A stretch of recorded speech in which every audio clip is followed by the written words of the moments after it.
Welcome to an introduction to quality control design. This video is based on a presentation by Yundt-Pacheco. The presentation summarizes the results of the work from a number of distinguished scientists. We would like to acknowledge their impact on the field of clinical diagnostic quality control. Quality control in clinical diagnostics would be much less advanced without their contributions. Let's consider two scenarios: creatinine kinase and sodium.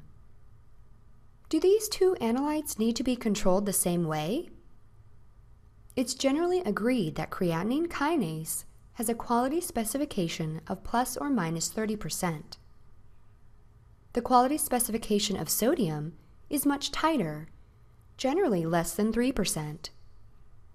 If we produce creatinine kinase and sodium results that are both 5% above the expected value, which would we be more concerned about? The sodium, of course. In this scenario, we need to control the sodium values more tightly than the creatinine kinase values. The process of determining how we should best control each analyte is called quality control design. More precisely, quality control design is the process of identifying what quality is needed for each test and what control rules are required to notify the laboratorian if the quality specification is not being met. This is a cost associated with ensuring quality. We want to ensure that we meet our quality specifications, but not waste money and effort on trying to improve tests that already have a sufficient quality. If our quality specification for creatinine kinase is plus or minus 30%, and our creatinine kinase test performs with a quality of plus minus 2%, we don't need to worry about improving creatinine kinase.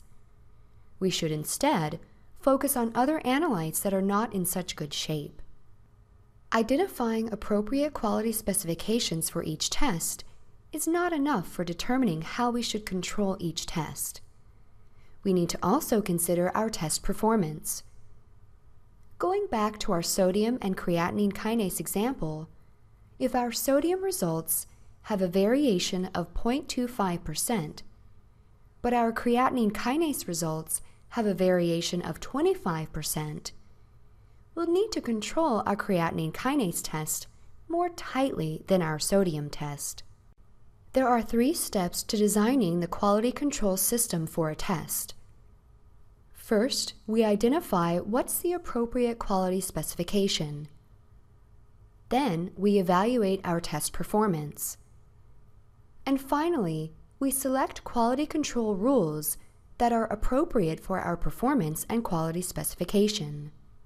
Determining what quality is appropriate for a given test is not an easy thing.